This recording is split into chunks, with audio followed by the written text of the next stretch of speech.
Hi, my name's Jacob. I'm a student at JTech, and today we're going to be doing a vehicle inspection. The first thing you want to do is park the vehicle in a well-lit area, unlock the doors, open the trunk and the hood. Then you're going to want to check the exterior components and systems, see if the body panels are secure. Make sure that the doors open and close properly. And check the exterior mirrors to see if they're damaged or insecure. The next thing you're going to want to inspect is your windshield wiper blade quality. And to do that, you're going to want to spray the windshield down with a spray bottle. Turn your windshield wipers on and see if there are any streaks left. And while you're doing this, you can check the windshield for any cracks, splits, or chips.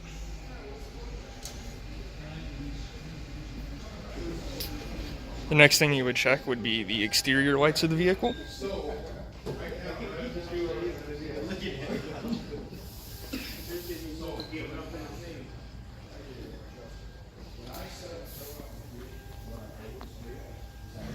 Alright, and to begin the underhood inspection, you're going to want to check the oil level and condition. To do that, you're going to pull the dipstick out, wipe it with a white towel, check the oil condition. You're going to insert the dipstick back in, pull it out again, and check the oil level on it.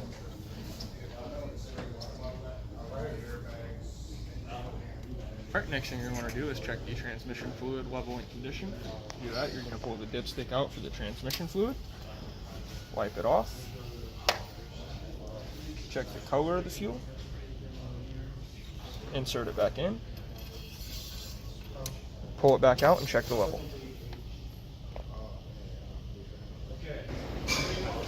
The next thing you're going to want to check is the freezing point of the engine coolant and the level of it. And to do that, you're going to open the radiator cap, see if there's any coolant at the top of the radiator. And you're going to take a hydrometer, fill it up with coolant, see if the balls float. All of the balls are floating, so the freezing point is -54 and the boiling point is 262. And you can also check the freezing point by using a refractometer.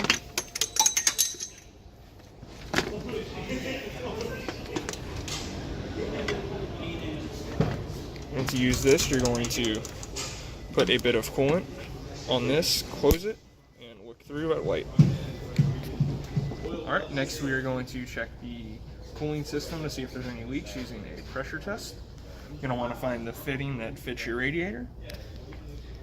Put this over the top of it.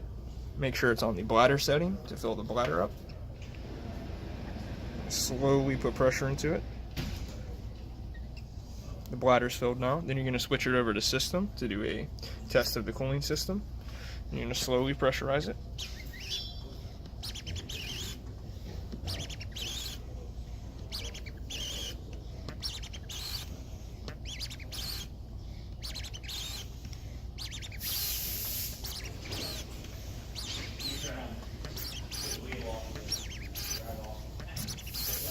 Now that we have the system pressurized, we'll check and see if there's any leaks coming from anywhere.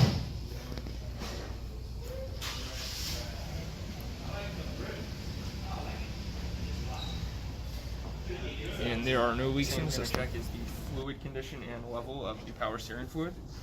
So we're going to pull this out, wipe it off on a white towel, check the fluid condition. Then we're going to check the inside of the reservoir to see how much fluid is in there. The next thing you're going to want to check on the car is the windshield wiper fluid. You're going to open up the reservoir and look into it and check the level of the fluid. Next thing we're going to inspect is the engine drive belts and hoses. To inspect the drive belt, you're going to take your drive belt gauge, insert it in the grooves of the drive belt.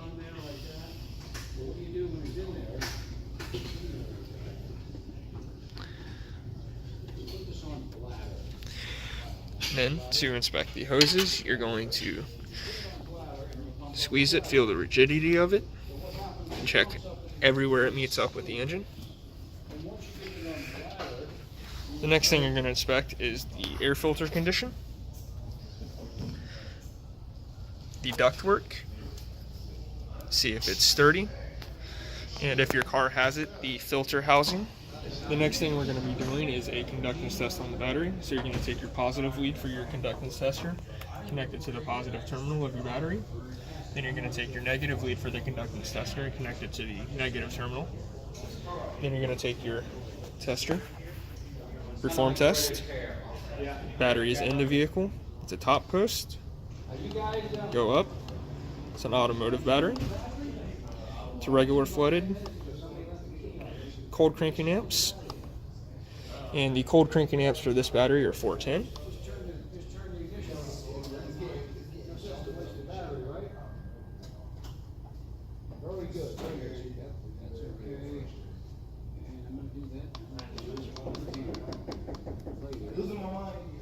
Hit enter. It's going to test the battery. So now we are going to begin the in-vehicle inspection. First thing we're going to check is the operation of the brake pedal. So we're going to press down on it. Then we are going to check the operation of the handbrake or parking brake. Now we are going to check the operation of the warning lights on the dash and the instrument cluster. To do that, we're going to turn the vehicle on.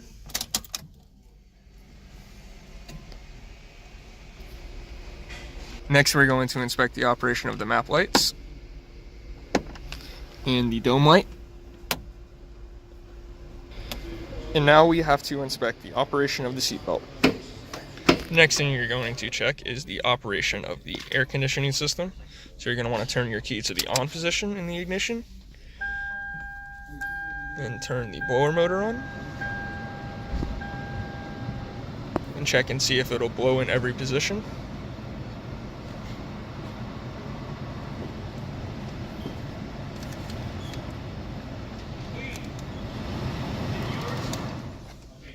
Now we're going to begin the undercar inspection. Going to check for any leaks coming from anywhere. There is a leak coming from the power steering pump.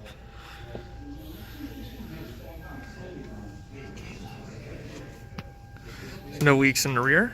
We're going to check the condition of the ball joints and the CV boots. And the boots on the steering rack for the tie rod ends.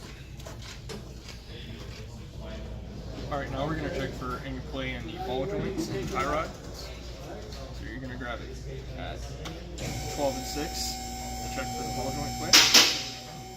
There's no play in it. 9 and 3 for tie rod end play.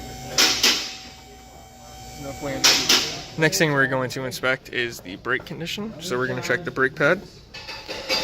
To do that, you're going to need a brake pad gauge. You're going to take it. You're going to find the one that fits the brake pad. Insert it up against it like so. You're going to find one that has no play in it. Once you do, you're going to check your measurement on that. This one's at 5 millimeters. Then after that, you're going to want to inspect your brake lines for any tears or any damage. Now we're going to inspect the transmission area for any loose mounting bolts or any fluid leaks and trace them out.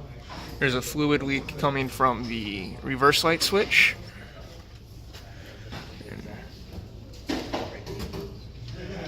Everything else looks good. The clutch cylinder looks good. There's no damage to it. Alright, the next thing we're going to inspect is the exhaust. So we're going to come down to the flange joint. It's not loose. We're going to inspect the length of the exhaust. Some dents in it. Come all the way around.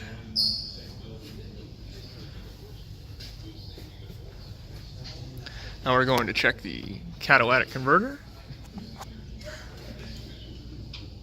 Everything looks good here. And the resonator. A dent right there and right here. Right, the next thing we are going to inspect is the parking brake lines. It's going to be this one right here. Checking for corrosion, any splitting, any damage. As you can see, there is none. Everything looks good.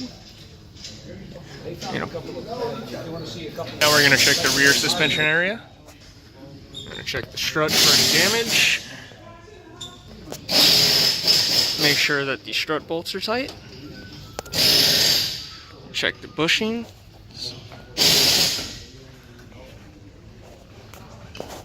Check the brake lines for any corrosion or abrasion.